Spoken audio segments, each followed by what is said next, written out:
Hi, boys and girls. This is Mrs. P. Here is a new book, and it is called Planting Stories, The Life of Librarian and Storyteller Pura Belpre. Words by Anika Aldumi Denise, illustration by Paola Escobar. Let's see what this is about. It also says that this is a Pura Belpre honor book. Let's see.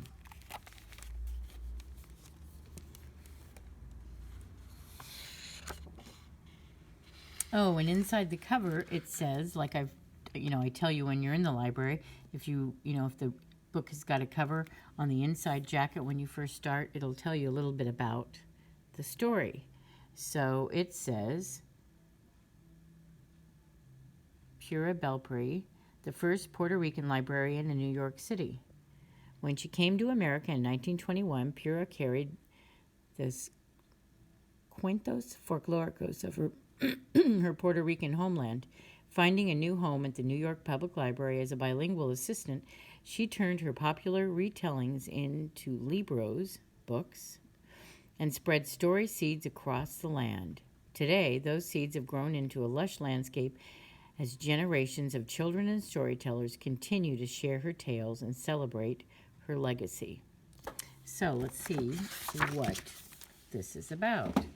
So this just kind of gives us a little drawing of her sitting with a book, telling stories, like I do when you come in the library, but she's sending them out all over. She's planting seeds in her kids' heads. That's what it is.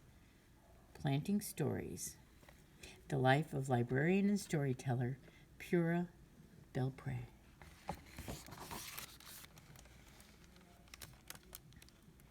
Okay, I'm sorry I have to move the book around, but I have to so that you can see the whole thing.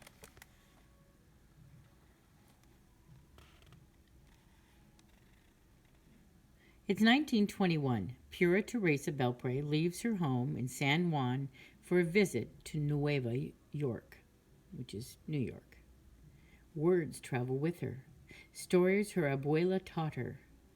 Cuentos folclóricos Pura retold in the shade of a tamarind tree in Puerto Rico.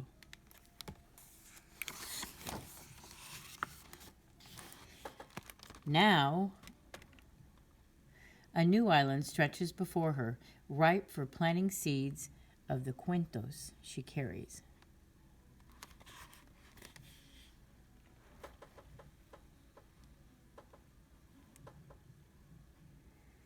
Manhattan, a city of hustle and bustle, bigger, louder, crowded, yet alive with hope and possibility. What began as a visit to celebrate her sister's wedding becomes the first steps in a new land, y una vida nueva for Pura.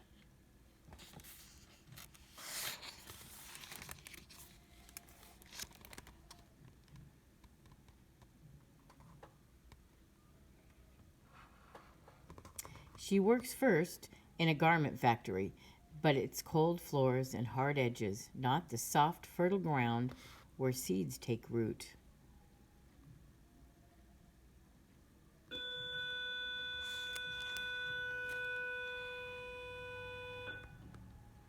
And then, and then a golden opportunity. Una bendición. The library needs a bilingual assistant. Pura speaks Spanish, English, and French. She's perfect for the job. And see there again, flowers in her books.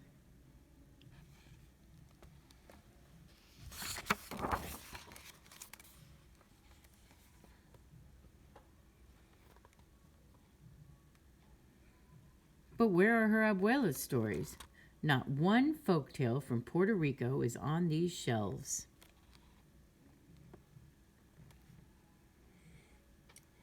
How lucky for the library that Pura has story seeds ready to plant and grow.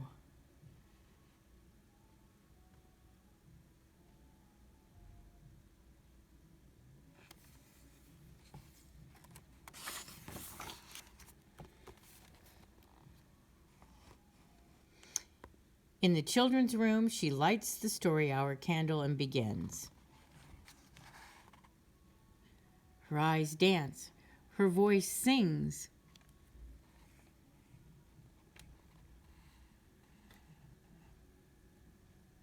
And she's telling about her homeland in Puerto Rico.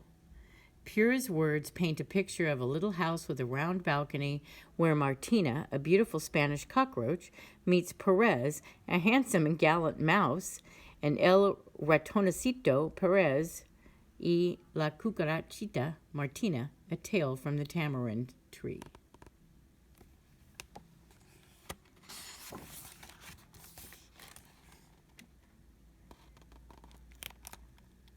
When Pura's story is done, each child makes a wish on the candle, and with a wisp of air, whoosh, la vela is blown out.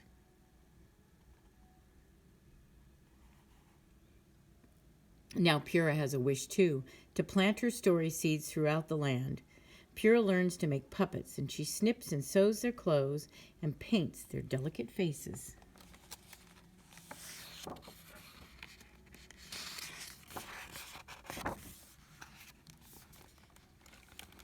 Oh, she made marionettes or puppets.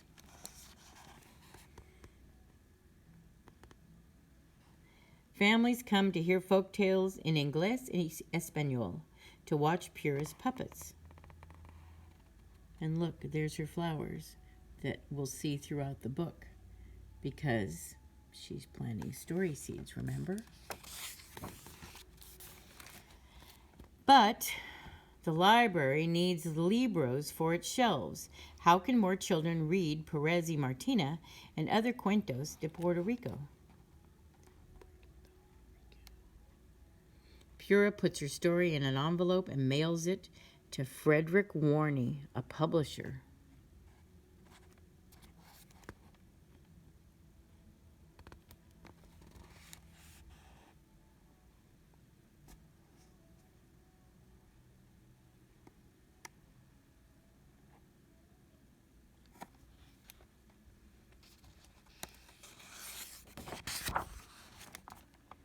Soon, Perez y Martina is a book. Now a published author, puppeteer, and storyteller, Pura travels from branch to branch, classroom to classroom, to churches and community centers, planting her story seeds in the hearts and minds of children new to this island who wish to remember la lengua y los colores of home. I know I'm probably not saying it well, but I am trying.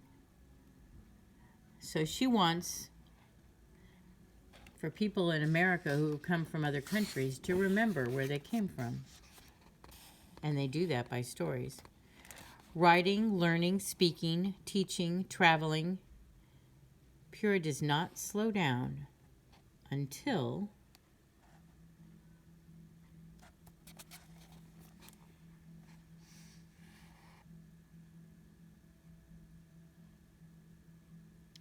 like the beautiful Martina, she meets her Perez.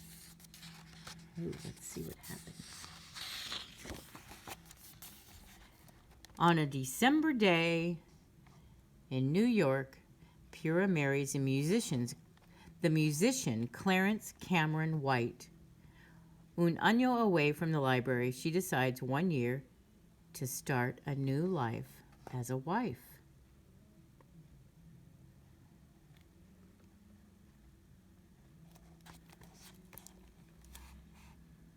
And there's her husband and the musician. Oh, but I think there's some more stuff here. But a year stretches on, and together they travel to new cities, and Clarence plays his music, and Pura tells her stories. What a wonderful match.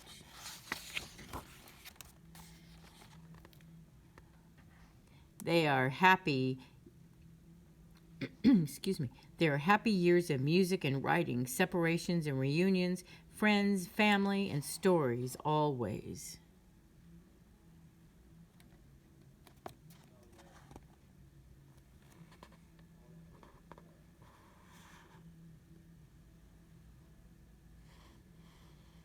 Until, on a June day in New York, Clarence stops playing his music, and Pura's story must begin again.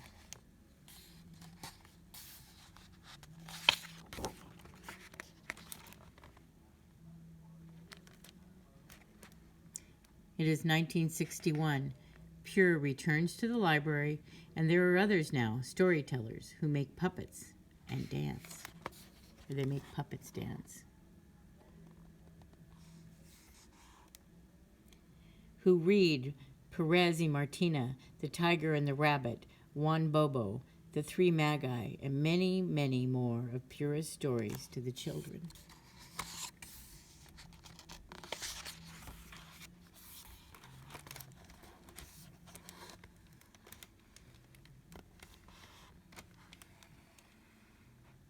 The seeds she has planted, the roots that grew shoots onto the open air of possibility, have become a lush landscape into which she steps, as though she has never left.